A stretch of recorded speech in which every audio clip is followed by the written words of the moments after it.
नमस्कार, खबर फास्ट देख रहे हैं आप और मैं हूं आपके साथ प्रीति सिमार। अगले आधे घंटे दो बड़े मुद्दों पर बात करेंगे। राफेल की भारत में एंट्री और राजस्थान में जारी सियासी घमासान। तो चलिए शुरुआत करते हैं और सबसे पहले बात करते हैं राफेल की, क्योंकि चंद घंटों बाद राफेल की भारतीय सरजमी पर लैंडिंग होने वाली है। राफेल लड़ाकू विमान की पहली खेप 5 विमान फ्रांस से भारत के लिए रवाना हो गए हैं और फ्रांस से रवाना हुए ये विमान लगभग 60,000 किलोमीटर का सफर तय करके बुधवार यानी कि कल अंबाला वायुसेना अड्डे पर पहुंचेंगे।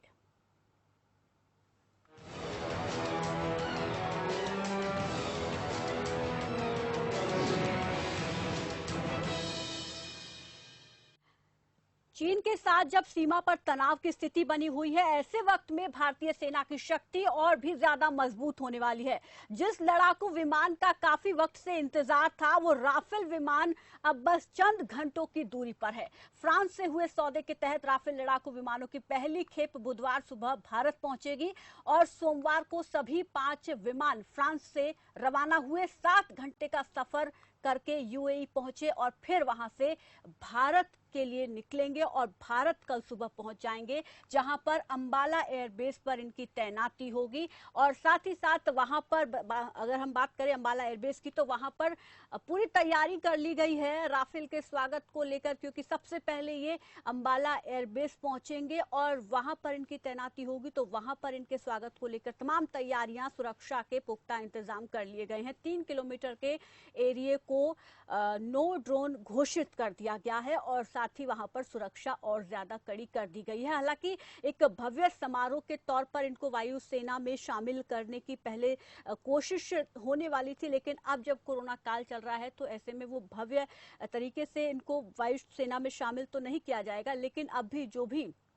छोटा मोटा समारोह होगा उसके तहत जो है इन लड़ाकू विमानों को भारतीय वायुसेना में शामिल किया जाएगा। और ये इस वक्त भारत में आने वाला है जिस वक्त भारत और चीन के रिश्ते कुछ अच्छे नहीं चल रहे हैं। दोनों देश के बीच में तनातनी चल रही है और ये कहा जा रहा है कि जब राफेल भारत पहुंचेंगे तो इनकी तैनाती एलएसी पर भी हो सकती है। हालांकि वायुसेना के जो अधिकारी हैं इस पर बाद में फैसला लेंगे, लेकिन फिलहाल फ्रांस से चले राफेल विमान जो हैं वो कल यानी कि बुधवार को सुबह भारत की सरजमी पर लैंड करेंगे और ऐसे में अंबाला एयरबेस पर तैयारी पूरी कर ली गई है। संवाददाता से हम जानेंगे कि वहां पर किस तरीके से तैयारी की गई है, राफेल के आगमन को लेकर सुरक्षा के क्या इंतजाम है।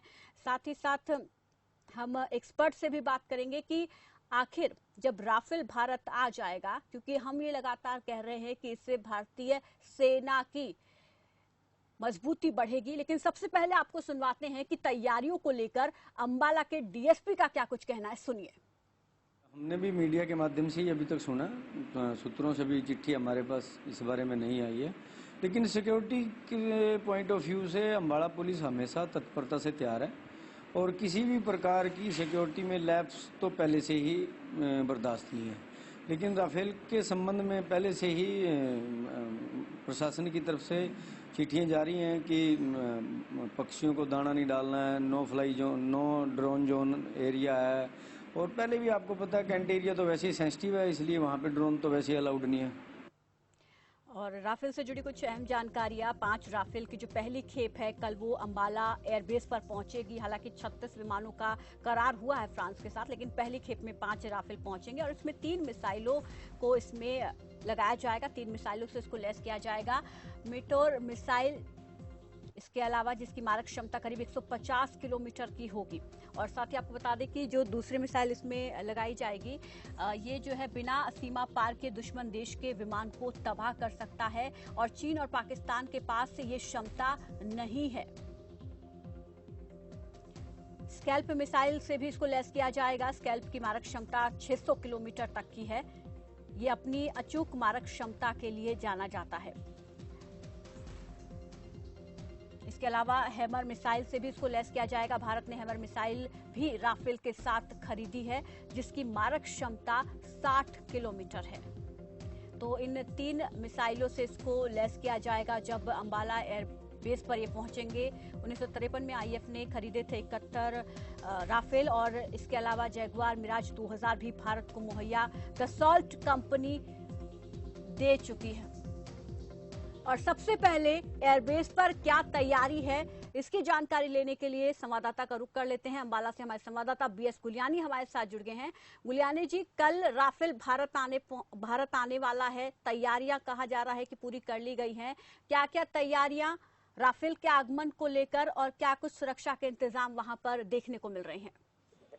जी बिल्कुल प्रीति, अंबाला में कल राफेल पहुंचने वाला है और इसको लेकर जो एयरबेस स्टेशन के अधिकारी हैं उन्होंने भी तैयारियां पूरी कर ली हैं। इसके साथ साथ जो लोकल जिला प्रशासन है उसमें भी पूरी तरह से जो तैयारियां हैं सुरक्षा की दृष्टि से वो पूरी कर ली गई हैं, क्योंकि जो जब राफेल यहाँ पहुंचेगा तो उसके सुरक्षा के मद्देनजर जो प्रशासन ने एक ठोस कदम उठाया, वो 3 किलोमीटर के दायरे में कोई भी ड्रोन नजर नहीं आएगा। इसके लिए पुलिस अधिकारियों से हमारी बातचीत हुई है। उन्होंने बताया कि ये जो डिसीजन लिया गया है ये राफेल के यहाँ उतरने के मद्देनजर लिया गया है। कोई भी किसी भी तरह की अगर कार्रवाई बरतेगा या नियमों की उल्लंघना करेगा तो उसके खिलाफ सख्त कार्रवाई की जाएगी। जी बिल्कुल, शुक्रिया बीएस गुलियानी जी हमारे साथ जुड़ने के लिए, इस तमाम जानकारी के लिए। तो सुरक्षा के पुख्ता इंतजाम वहां पर कर दिए गए हैं और बस अब इंतजार है कि कल जब राफेल विमान आएंगे तो उसके बाद एक सवाल ये भी कि आखिर उनकी तैनाती कहां कहां पर की जाएगी। और इस पर और ज्यादा बातचीत के लिए और ज्यादा विस्तार से जानकारी के लिए हमारे साथ wing commander Praful Bakshi defence expert के तौर पर जुड़ गए हैं। प्रफुल्ल बख्शी जी नमस्कार, स्वागत है आपका खबर फास्ट पर। Thank you ji, Rafale Bharat आने वाला है और ऐसे वक्त में आ रहा है जब भारत और चीन के रिश्ते अच्छे नहीं हैं, तनातनी चल रही है और ये भी कहा जा रहा है कि राफेल जो भी इसमें क्वालिटीज हैं, जो इसकी क्षमता है, वो भारत की भारतीय सेना को और मजबूती देंगी, जो कि चीन और पाकिस्तान के पास नहीं है। देखिए, आप बिल्कुल ठीक कह रहे हैं। हमारी जो स्थिति है और मजबूत हो जाएगी जी। और ये राफेल वाकई में ही एक गेम चेंजर है जो कि इस खेल में बदलाव ला सकता है। सबसे पहले आपको बता दूं कि हमारे को जहाज की बहुत जरूरत थी। हमको 125 जहाजों की जरूरत है एक्चुअली इस समय। और हमारे को जो हमारे स्क्वाड्रन 45 से 50 होने चाहिए वो अब रह के घट के 28 के करीब आने वाले हैं। 25 से नीचे आ गए हैं। अगर 2-3 साल हमने सुस्ती दिखाई तो करीब 22 के करीब आ जाएंगे, क्योंकि हमारी लाइफ एक काफी खत्म हो रही है। हम अपने बनाते नहीं है उस रेट में जिसमें हमें जरूरत है। तो इसीलिए इस समय राफेल का आना बहुत जरूरी है और उस जहाज का जो एक बहुत ही खूबियों से भरा हुआ है, उसकी जो क्षमता है, उसकी क्षमता उसकी फ्लाइंग में है, उसकी क्षमता उसके वेपन्स में है और उसकी क्षमता अपनी वेपन डिलीवरी और टारगेट एक्विजिशन में है। इसकी क्षमता इतनी अच्छी है कि चीन और पाकिस्तान के पास इस क्षमता का जहाज नहीं है। तो इस समय दोनों घबराए हुए हैं। हालांकि अभी हमारे पास 5 आ रहे हैं, 5 अगले महीने या 1.5 महीने में और आ जाएंगे तो हमारे पास पूरे 10 हो जाएंगे। पर इस समय ये भी जो आ रहे हैं, इनकी जो तैनाती है वो इस तरीके से की जाएगी ताकि इनका मैक्सिमम फायदा उठाया जा सके, इनके इक्विपमेंट का, इनके वेपन का और इनकी फ्लाइंग कैपेबिलिटी का। जी, लेकिन अभी फिलहाल अंबाला एयरबेस ये पहुंचेंगे, जैसे ही भारत आएंगे तो अंबाला एयरबेस में इनको तैनात किया जाएगा। उसके बाद वायुसेना के ऑफिसर्स इस पर विचार करेंगे कि आगे इनको और कहां कहां तैनात करना है। तो अंबाला में इनकी तैनाती को लेकर क्या ये माना जाए कि यहाँ से भारत चीन की जो सरहद है, सीमा है, वो नजदीक है, इसलिए फैसला लिया गया है कि पहले इनको यहाँ पर तैनात किया जाए? नहीं, ऐसी कोई बात नहीं है। आप देखेंगे अगर सब एयरक्राफ्ट की हिस्ट्री, जो अंबाला है सेकेंड वर्ल्ड वॉर से पुराना बेस है, तो फाइटर एंड ट्रेनिंग बेस दोनों होता था, बड़ा इम्पोर्टेंट बेस है। सब सहूलियत सुविधाएं वहाँ पे हैं, तो इससे ये नहीं है। पर अगर अभी देखा जाए इट इज अ कोइंसिडेंस और देखा जाए तो राफेल का यहाँ जहाज का यहाँ से पाकिस्तान के बेसिस, पीओके के बेसिस और पंजाब के बेसिस और यहाँ से चाइना के बेसिस, खासकर लद्दाख लद्दाख के तिब्बत के अंदर है और जो है सेंट्रल तिब्बत तक, तो पूरे के पूरे बेसिस अंबाला से कवर हो सकते हैं।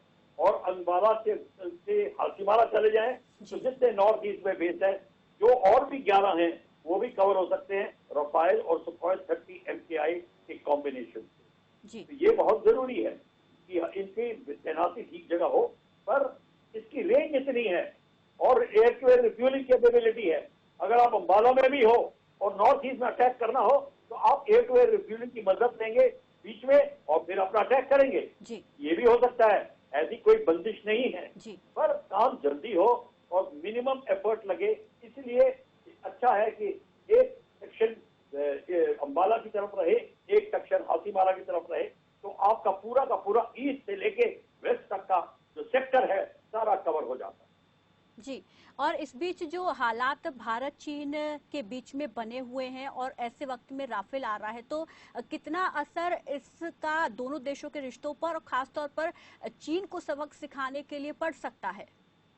देखिए ऐसा है, हम लोग को अब चीन से रिश्ते की परवाह नहीं करनी चाहिए क्योंकि चीन आपके रिश्तों की कोई परवाह नहीं करता।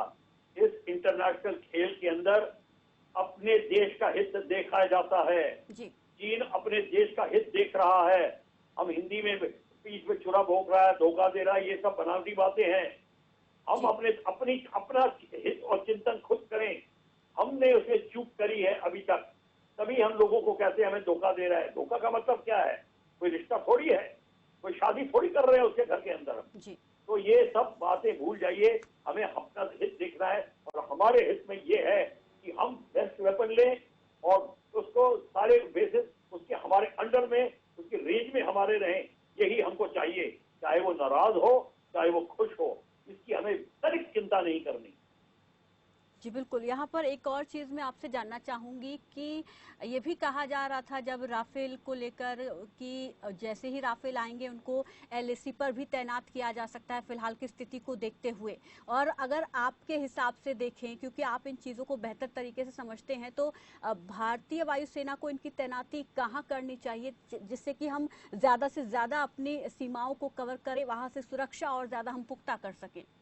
देखिए जो वेस्ट में जो आपने तैनाती की है, अगर आप माला भी कर लें, आप चंडीगढ़ भी कर लें, हल्द्वारा कर लें, आदमपुर कर लें, ऐसी कोई बड़ी बात नहीं है। डिस्टेंस से इसका फर्क नहीं पड़ेगा। क्वेश्चन ये है कि इस समय वो बेस ठीक है, डेप्थ में भी है, उनके जहाज इतनी आसानी से नहीं आ सकते, हमारी रेंज अच्छी है और चीन के जितना लद्दाख से लेके अरुणाचल तक वो जो सेक्टर है उसको कवर करने के लिए आपको एक बेस इधर चाहिए और एक बेस नॉर्थ ईस्ट में चाहिए। चाहे आप हाथीमारा में कर रहे हो और चाहे आप छबुआ में करें, चाहे करें, इतना मेजर फर्क नहीं पड़ेगा आपको।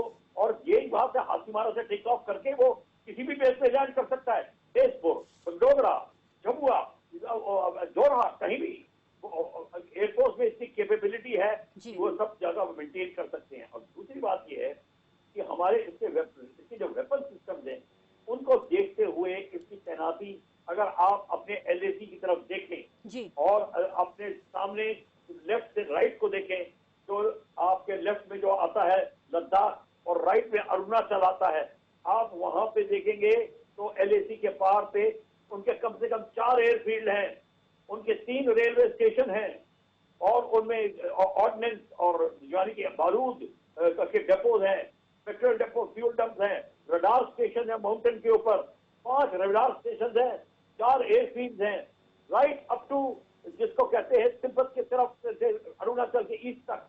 तो इस सेक्टर के अंदर आपकी रफाइल की तैनाती जरूरी है। ये रफाइल नहीं, आपके बाकी एयरक्राफ्ट भी काम कर सकते हैं। देखिए रफाइल की खूबी क्या है ये बता दूं। रफाइल में जो रडार लगा है वो बहुत दूर तक देख सकता है और बहुत सारे टारगेट को देख सकता है हवा में। तो जैसे कि हमारे एयर चीफ मार्शल धनुआ ने कहा था कि अगर अभिनंदन रफाइल के कॉकपिट में होता तो क्या फर्क पड़ता। ये फर्क ये पड़ता है कि रफाइल के कॉकपिट से आप दूर से देख सकते हैं और ज्यादा दुश्मन देख सकते हैं रडार में, और आपके पास वो वेपन है दूर से ही फायर करने के, तो आपको दुश्मन के एरिया में घुसने की जरूरत नहीं है। अभिनंदन ने जो अपना हॉट परसूट किया और दुश्मन के खेमे में घुस गया, वो जरूरत ही नहीं पड़ती। वो आपको एकदम से आप दूर से ही उसको गिरा देते और वहीं से अब टर्न बैक कर जाते, मतलब दूसरा F-16 आप पे मिसाइल ही नहीं डाल सकता था। जी बिल्कुल, इसकी जो क्वालिटीज हैं वो बिल्कुल भारतीय सेना को मजबूती जरूर देंगे। अगर आप रफाइल में बैठे हैं और आप 4 जैगुआर्स को चाइना में एस्कॉर्ट कर रहे हैं, तो आपका जो रडार है वो सब चारों जैगुआर्स को गाइड करेगा। उनके ऊपर कोई हमला होने वाला हो वो एकदम से देख लेगा, एक फोर्स मल्टीप्लायर बन जाता है। 4 जैगुआर्स का काम एकदम से दुगना कर दिया उसने, मतलब जो रिजल्ट है दुगना मिलने लगा। जी। ये जो चीज है, ये रफाल की खूबी है, इसको फोर्स मल्टीप्लायर इसलिए बोलते हैं। जी, बहुत बहुत शुक्रिया प्रफुल्ल बख्शी जी हमारे साथ जुड़ने के लिए, इस तमाम जानकारी के लिए। तो राफेल का भारत को वाकई बहुत फायदा होने वाला है। जब भारत पहुंच जाएगी इसकी खेप तो इसकी तैनाती को लेकर फैसला किया जाएगा और कहीं ना कहीं पाकिस्तान और चीन की चिंता इससे जरूर बढ़ गई होगी। फिलहाल यहाँ रुकेंगे एक छोटे से ब्रेक के लिए, फौरन लौटेंगे, उसके बाद बात करेंगे राजस्थान के सियासी घमासान पर।